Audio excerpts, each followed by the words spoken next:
The rumble of diesel engines shook the morning air, making the coffee in my cup ripple like a storm in miniature. 48 brand new condos stood across my land, glinting in the sun like they owned the horizon. They didn't. I did. And today, the people who built them were about to learn that in the loudest, most unforgettable way possible. The wrecking crew's machines, a lineup of excavators, bulldozers, and wrecking balls, were idling at the edge of the street, waiting for my signal. Men in hard hats stood with arms crossed, eyes fixed on me. Some of them were smiling, others just looked nervous. The condos loomed like an arrogant dare, each balcony decorated with patio chairs and potted plants from owners who probably thought they'd be sipping wine there for decades. One of the HOA board members, a short, red-faced man in a perfectly pressed shirt, stormed up to me. "You can't do this." He shouted over the noise, pointing at the line of heavy equipment like they were weapons of mass destruction. I leaned forward just enough for him to hear me clearly. "Watch me." I lifted my hand. Every engine roared to life. The first bulldozer rolled forward, and the HOA president's face went pale. Neighbors gathered at their windows, phones pressed to the glass. Some screamed. Others just stood frozen. As the first steel claw scraped against the corner of the nearest building, I felt 100 emotions: anger, relief, triumph, but not regret. Never regret. And then, just as the first wall groaned under the weight of destruction, a police siren wailed in the distance, getting closer. Months earlier, my life was quieter, simpler. My property, 50 acres of open grass and wildflowers, was more than just land. It was the place I'd promised my late wife I'd protect, a sanctuary for local wildlife and a place where neighbors could come to walk, picnic, or just breathe in peace. People respected it. Kids would run barefoot in the summer, families took photos under the old oak tree by the pond. But peace has a way of attracting those who think it's an opportunity. The first time I met the HOA president, Greg Walters, it was at a neighborhood meeting in the community center. He had a smile that didn't touch his eyes and a handshake that felt like he was testing your grip strength. He talked about growth potential and maximizing value in a way that made the hair on my neck stand up. I wasn't even part of their HOA, but they'd sent me an invitation anyway. "You've got prime real estate," Greg had told me in front of everyone. "Imagine the good we could do by turning it into something useful. Condos, maybe a clubhouse. You'd make a fortune." I'd laughed. "It's already useful. People enjoy it as it is. Not everything's for sale." That didn't sit well with him. I could see it in the twitch of his jaw. At first, I brushed it off. I was used to people trying to buy the land. I figured he'd give up like the rest. But then strange things started happening. It began with surveyors walking around my property, snapping pictures and marking the ground with orange spray paint. I told them to leave. They said they had permission from the HOA. I told them the HOA had no say here. They shrugged and drove off. Then one morning, I woke up to the sound of chainsaws. They were clearing trees along the northern edge of my land. I called the sheriff, but by the time an officer came out, the workers claimed it was just trimming for safety reasons. My neighbors started whispering about a big project. Greg wasn't subtle about it either. He boasted to anyone who would listen that something transformational was coming. The low point came when I got a letter in the mail, notice of development. The HOA claimed to have acquired the rights to my land through some convoluted zoning loophole. It looked official, stamped and signed. I felt my stomach drop as I read it. For a few days, I walked the property aimlessly, wondering if this was the moment I'd failed my wife's wish.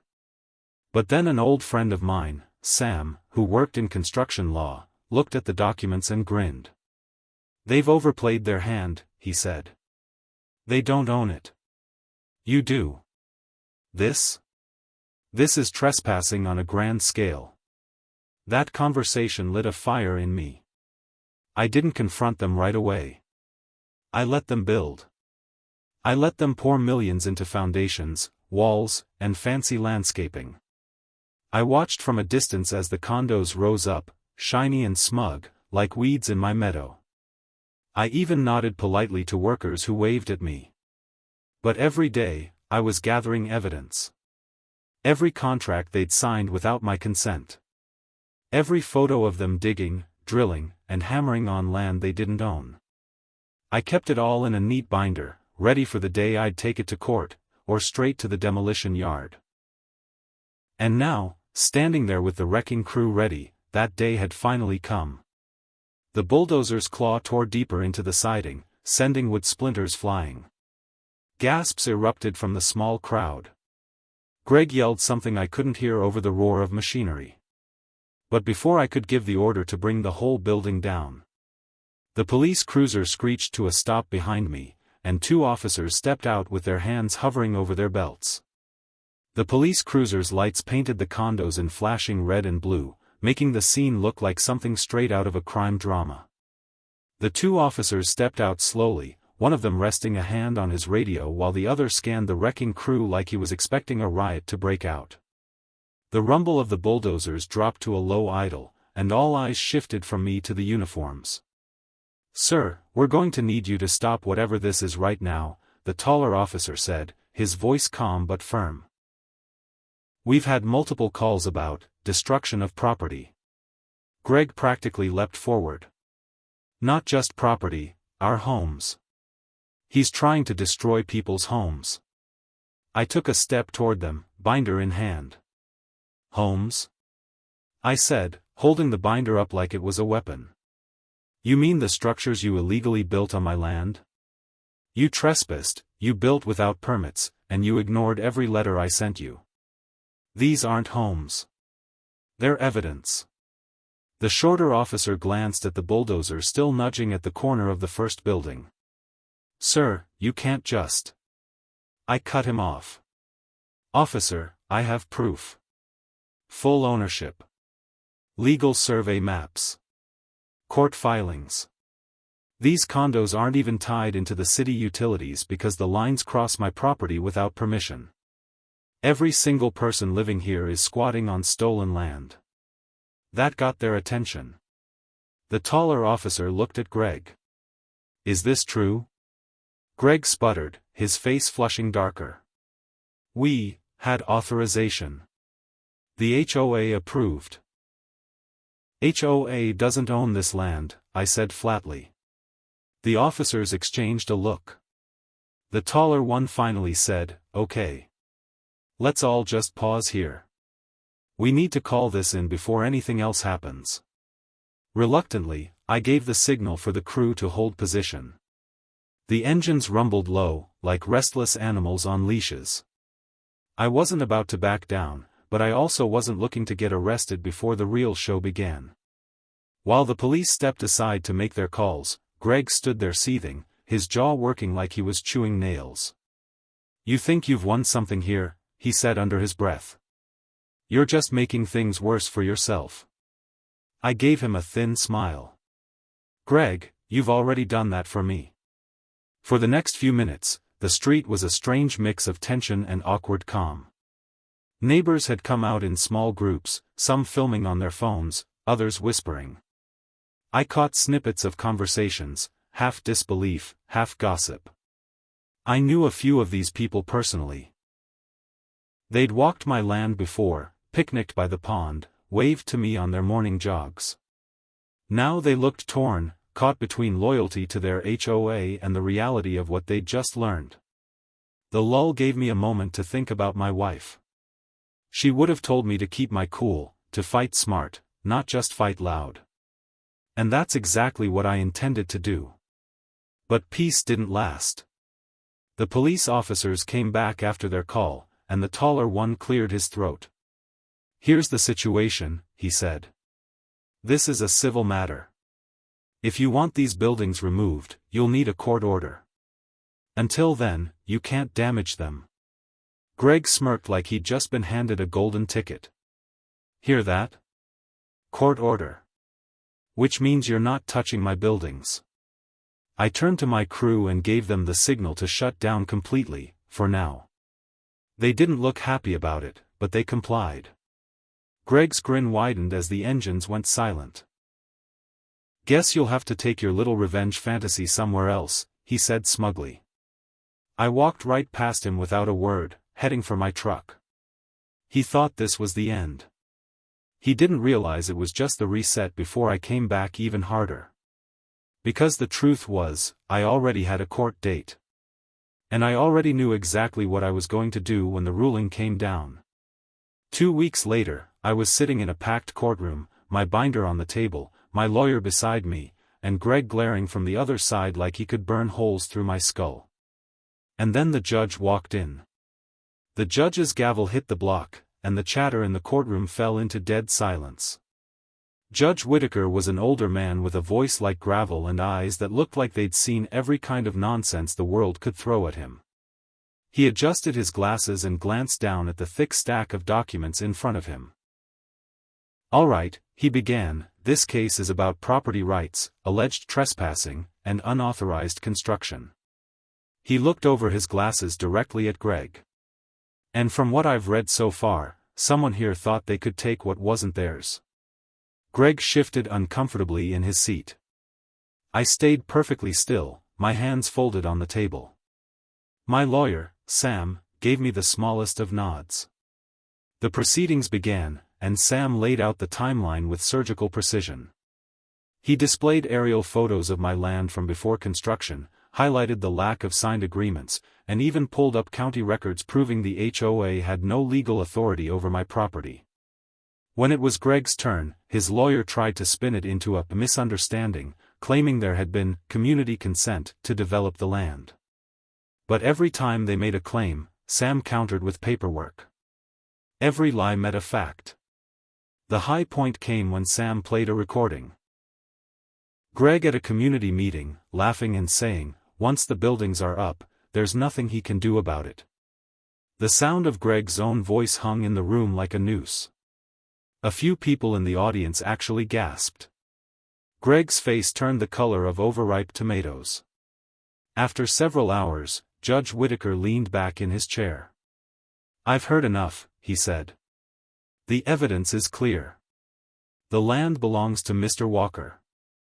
The HOA had no right to build on it, no legal authority to authorize construction, and no permission from the rightful owner." Greg's lawyer started to object, but the judge held up a hand. "Therefore, I am ordering the immediate removal of all structures from Mr. Walker's property. All costs will be the responsibility of the HOA." The gavel came down. Bang! Just like that, the tide turned.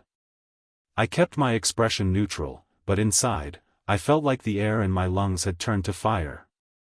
This wasn't just a win, it was the green light I'd been waiting for.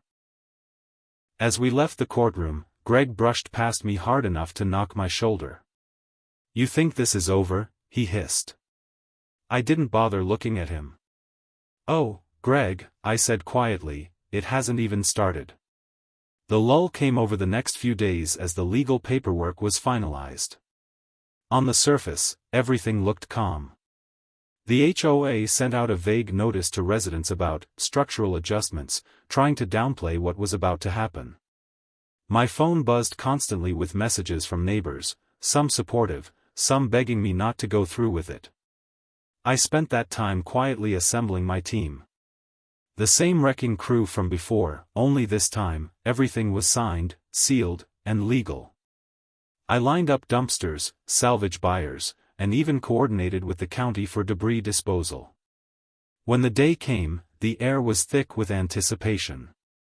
I woke up before dawn, had a strong coffee, and watched the first rays of sunlight spill over the condos that had been a thorn in my side for months. By 7 a.m., the heavy machinery was back, lined up like an army at the edge of the property. The crew stood ready. Neighbors clustered on sidewalks, some with lawn chairs like they were settling in for a show. And then Greg appeared again, this time not with the smugness of before, but with something darker in his eyes. He was flanked by several men I didn't recognize, and they didn't look like they were here to talk. One of them stepped forward, cracking his knuckles. "You really think you're tearing these down today?" he said, his voice low. I didn't answer. I just lifted my hand to signal the crew. The first wrecking ball swung forward, the steel cable humming. The wrecking ball slammed into the side of the nearest condo with a deep, bone-rattling boom. Wood splintered, glass exploded outward, and the balcony above buckled like it was made of cardboard. Gasps rippled through the watching crowd, but the crew didn't slow down. The ball swung back, then forward again, smashing through another section of wall. Greg shouted something to the men beside him, and suddenly they surged toward the machines. One of them tried to climb up onto the bulldozer, but my crew was ready. Two of my guys stepped in, pushing him back before things could turn into a full brawl. "You've got no right," one of the men barked at me. I stepped forward, binder in hand like it was a badge. "I've got every right." Court order. Signed by a judge. "You want to test it? Go ahead." I flipped it open, holding it up so they could see the big, official stamp. "You're trespassing now. And I'm being nice letting you walk away." For a moment, no one moved. Then, grudgingly, they backed off, though their eyes stayed locked on me like this was far from finished. The machines roared on. Each swing, each crunch of collapsing wood and concrete, was a release of months of frustration. I didn't smile. This wasn't joy, it was justice. As the first building came down completely, the lull set in. The crew paused to clear debris, loading it into dumpsters while salvage buyers picked through what could be reused: doors, metal fixtures, anything worth saving. I made sure nothing went to waste. Some of the residents came up to me, their faces pale. One older woman clutched a box of personal belongings and said, "I didn't know they didn't own the land." "I'm sorry." I nodded. "It's not your fault. You were lied to. But this is the only way forward." For a little while, it felt almost peaceful: sun on my back, the steady rhythm of work, neighbors talking quietly among themselves. Then I noticed a black SUV pull up at the far end of the street. 3 men in suits stepped out, carrying briefcases. They didn't look like they belonged here, and they were walking straight toward me with that purposeful stride that only means trouble. The tallest one stopped a few feet away and said, "Mr. Walker, we represent the bank holding the loans for these properties. We need to speak with you immediately, before you make a very expensive mistake." I glanced back at the wrecking crew, then at the man in the suit. "Oh, I'm listening," I said slowly. But before he could answer, the sound of sirens filled the air again, only this time, there were more of them. 3 police cruisers rolled in, lights flashing, sirens wailing just long enough to scatter the onlookers off the street. The officers stepped out quickly, hands on their hips, scanning the scene like they'd been called to a major disturbance. The suits from the bank turned toward them, clearly thinking they'd just gotten reinforcements. One officer, a stocky man with a square jaw, approached me first. "Mr. Walker?" he asked, though his tone made it clear he already knew. "That's me," I said, holding the court order in plain view. The officer took it, scanned the pages, then passed it back. "This looks in order." He turned to Greg, who was standing a few feet away looking like a cornered animal. "Sir, we were told you're obstructing a lawful demolition." Greg's voice cracked. "Lawful?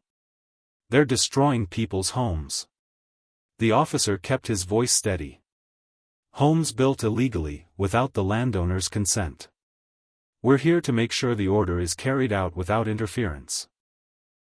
I could see the shift happen in Greg's expression, first disbelief, then anger so raw it made him look almost unhinged. He opened his mouth like he wanted to shout, but nothing came out. The bank representative stepped in. "Officer, we understand there's a court order, but you need to know, these properties secure millions in loans. If they're destroyed, the financial loss will be catastrophic." The officer glanced at me. Mr. Walker, do you want to hear them out? I crossed my arms. I'll listen, but the machines don't stop unless you give me a reason worth more than the damage they've already caused me. One of the suits, a younger man with slicked back hair, stepped forward. If you let us handle this quietly, we can negotiate a settlement. A significant one. More than fair market value. That caught me off guard, not because I was tempted, but because it told me exactly how desperate they were. And what happens to my land if I take it? I asked. They hesitated. The answer was obvious. More condos. More development. More of exactly what you're doing now, only this time, you'd be paid for looking the other way, the older one admitted. I shook my head. Not for sale. Not now, not ever. The lull came as the officers stepped aside to keep the peace while my crew got back to work. The wrecking ball resumed its steady rhythm, shaking the ground. Neighbors were quieter now, their whispers drowned out by the machines. I took a moment to walk toward the far edge of the property where the old oak tree stood, my wife's favorite spot. The wind rustled the leaves, and for a second, I could almost hear her voice telling me I was doing the right thing. That I'd kept my promise.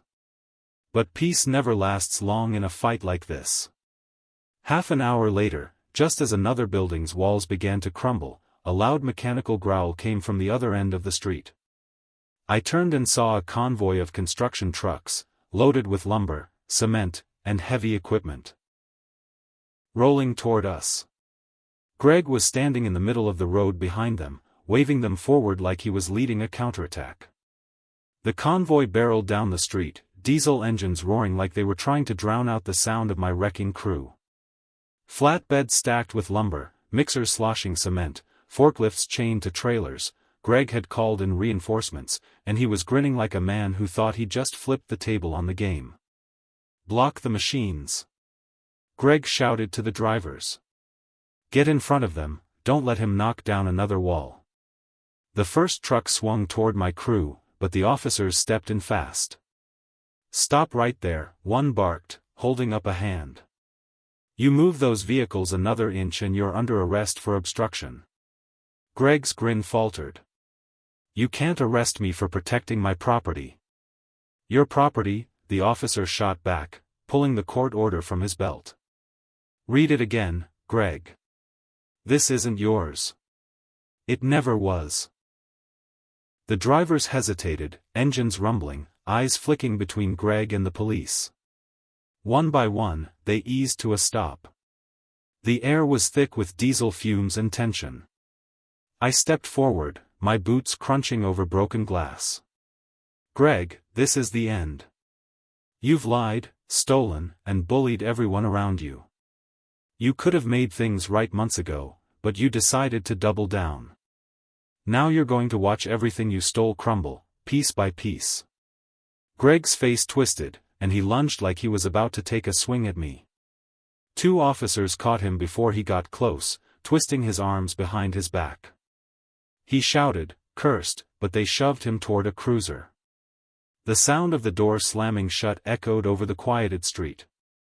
I turned to my crew. Let's finish it. The lull lasted only a breath. Then the machines roared to life again.